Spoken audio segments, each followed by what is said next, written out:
আজকে চলে গেছিলাম পানি জাহাজের উপরে চাপতে, তারপরে আমি কখনো ভাবতে পারিনি পানি জাহাজ থেকে আমার কাসর পড়ে যাবে। হ্যাঁ, তো চলো তোমাদেরকে বিষয়টা প্রথম থেকে চালু করি।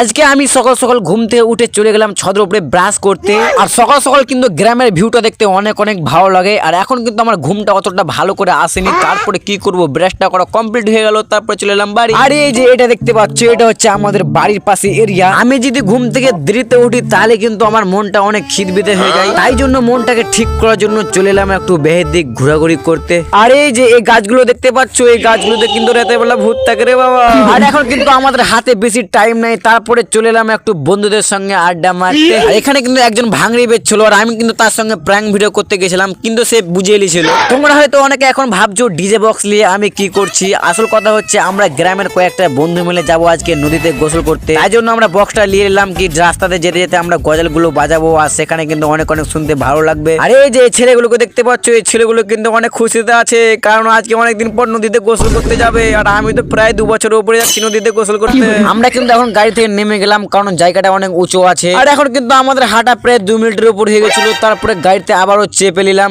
আর এই যে এই ছেলেগুলোকে দেখে কি মনে হচ্ছে জানো, দেখে লাগছে একদম বড় রোজা, মুখটা শুকিয়ে গেছে রে বাবা। বেচারি কিন্তু অনেক কষ্ট হচ্ছে, তারপর নদীতে গোসল করতে যাচ্ছে। আর এই যে এখন কিন্তু আমরা অলরেডি নেমে গেলাম, তারপরে কিন্তু কয়েকটা বন্ধু মিলে চলে এলাম আমরা বোর পাড়তে, যেটা তোমরা কিন্তু অনেকে কুল বলো। কুলটা কিন্তু খেতে অনেক অনেক ভালো লাগে। আর এই যে দেখতে পাচ্ছ রোজার মাসে ছেলেগুলো কত কষ্ট করছে। কষ্ট করার জন্য একটা তোমরা লাইক করে দাও রে ভাই।